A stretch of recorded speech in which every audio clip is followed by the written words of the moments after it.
This instructional video will show students how to complete Excel Lesson 1, Worksheet 1. As you can see, I'm in Google Classroom, and I have actually attached or uploaded the pages for Lessons 1 through 3 right here. Notice the directions for this particular assignment can be found on page 110 of the textbook. So you can either grab a textbook out of the classroom and go to page 110, or you can just simply use this PDF file that I've uploaded for you.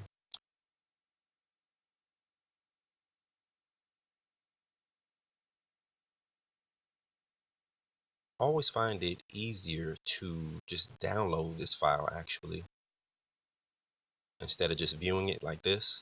So I'm going to go ahead and open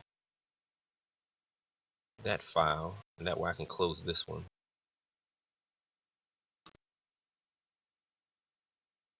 All right.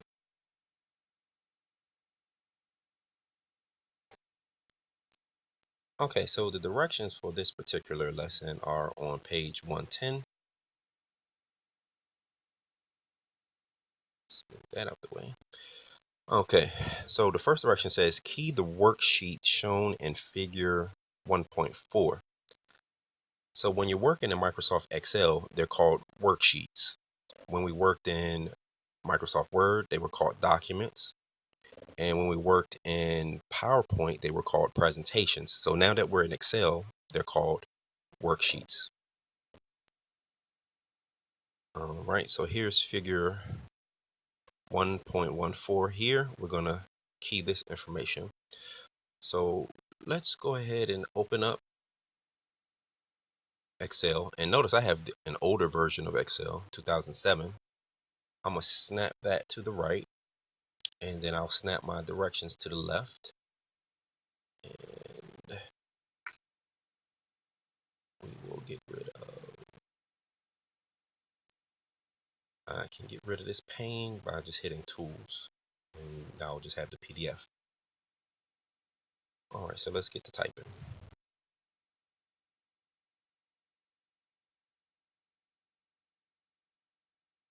Alright, in cell A1, I'm just going to type the title, summary, special events. Probably should spell special correctly.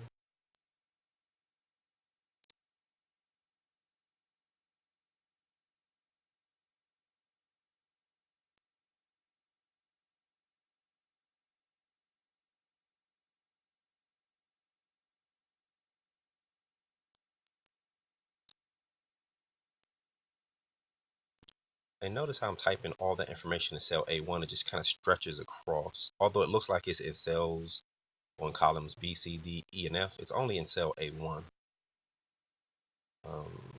When I show you later how to expand on cells or columns as such, you can see that that information is all in cell A1. But we're going to not do that right now. All right, it says format tickets sold and B2 on 2 lines.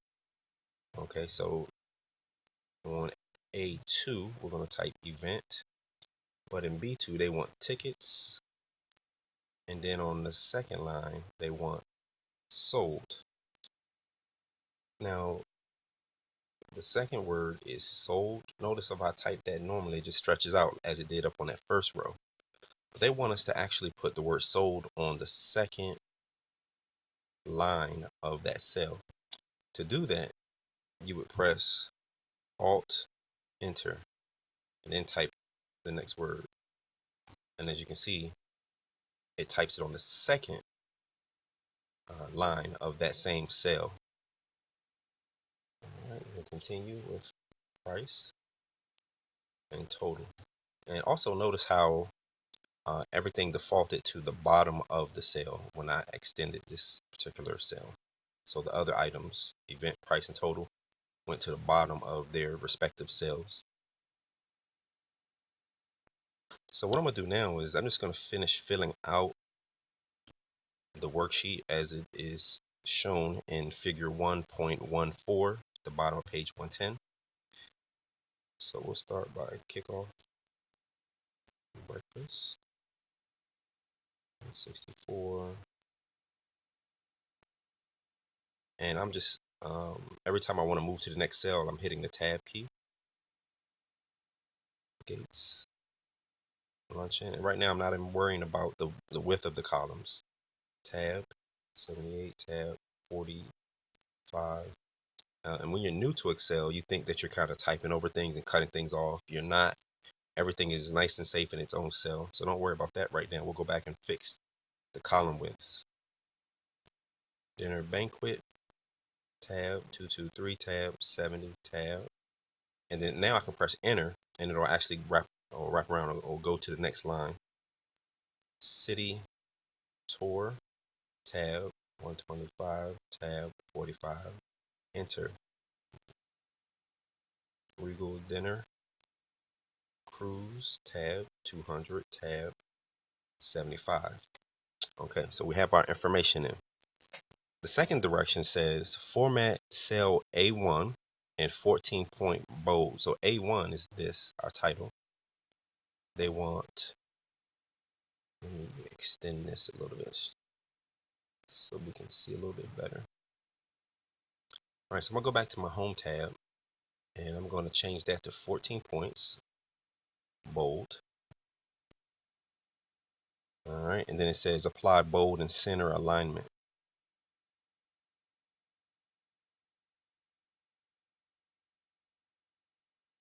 So we have our bold and 14 point on that first row. And then it says format cell, let's see, apply bold and center alignment to cells A2 through D2. So A2 is here. We select over to D2. Make sure we're on home tab, bold and center alignment. We'll center those column headings. Direction number 3, adjust the column widths to display all text shown in figure 1-4. So you have to be careful when you do this particular one. There are two ways that you can change the width of a column. The first way is to go between the column letters. You see you have a line that separates it. And when I click or point to that line, I get a vertical line with arrows pointing left and right. If I double click, it'll automatically adjust to whatever the longest item is in column A. The problem is, remember our title is in column A, so it adjusted it to that. We don't want it that wide. We only want it as wide as these items down here. So the second way would be just to take that same line, instead of double clicking on it, you drag it to the width that you want it. So right there would be sufficient enough so it's not cutting off any of these words. Now the other ones you can actually double click to adjust, because there's nothing in these columns except for these items right here. Because remember, this title is only in cell A1. So I can double click the line between C and D and here as well. That will automatically adjust the width of the columns. Direction 4 says in D3, key the formula, and anytime that you want to key a formula, you do equal and then B3 times, which is shift 8, C3, and then press enter. So essentially what's going on, and you can see the selection in the colors that are here, B3 is here, and it's going to multiply times C3. And if I press enter, that answer will appear here. And then we're going to use the field handle, which is here. See the little square? You're going to click and drag that down, and it'll actually copy the formula. So on row 4 is copying these two to give you that answer. Now notice that we have some pound signs here, and that typically means that that particular column is not wide enough for those numbers. So all I have to do is go back up here, and the line that separates column D and E, double click on it, and it'll widen that column so that I can see all my numbers and no longer have those hashtags or pound signs. All right, direction number 5 says increase the number of tickets sold for the city tour by 12. So the number of tickets sold, we're going to add 12 to that, which would be 137. And the beautiful thing about Excel, notice how it's going to automatically change this amount here once I press enter. So I didn't have to do any recalculating. Excel did the calculating for me, which is pretty nice. Then it says change Regal to Regis. So to do that, I'm going to click in cell A7, and notice that it appears up here in the formula bar. So now I can click up there and I can edit that text. Direction, and then press enter, and it changes that for you. Direction number 6 says add 2 worksheets. Rename the sheet tabs as follows: Sheet 1 events, Sheet 2 registration, Sheet 3 program, Sheet 4 awards, and Sheet 5 budget. Okay, if you notice down here, we automatically have 3 sheets by default. To add another sheet, you would just click this button here, and notice it named it Sheet 4, and then we click it again to get the 5th sheet. So we were doing all our work in Sheet 1, and to rename these, you would just either double click or right click and rename. Sheet 1, they want us to change to events. Sheet 2, let's rename that as registration. Sheet 3, program. Sheet 4, awards. And Sheet 5, budget. Then it says to rearrange those tabs. Well, first of all, know that there's nothing in registration, program, awards, and budget. We didn't type any information in. The only information that we have typed is in the events tab or worksheet. They want us to rearrange the sheet tabs in alphabetical order. So to do that, all you do is click them and just drag them to the locations that you want them. So awards would be first, followed by budgets, then events, then program, then registration.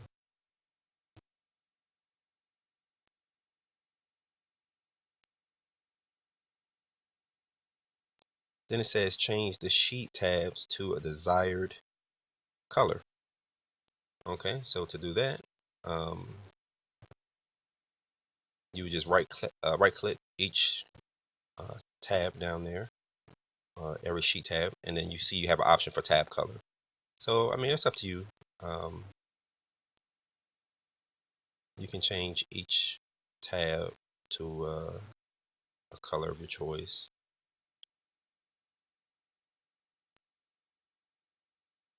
Just to get them distinguishable looking from each other.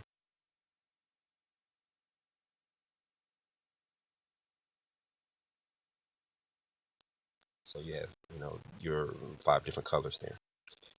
All right, so we're gonna finish this up by just saving it as a workbook.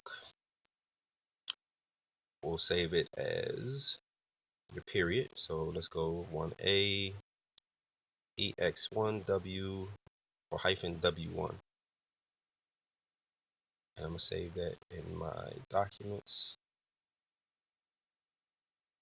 And the only thing left to do is to upload that to your Google Classroom. So you would find Excel Lesson 1, Worksheet 1. And go ahead and open that up. And we're going to add and upload the file. Go to your documents where you save that particular document. And here it is here. Open. Upload. And turn it in when you're finished. If you have any comments to give me, you would put those here and just turn it in. And that's it, guys. Those are the directions for completing our first Excel assignment, which is Lesson 1, Worksheet 1.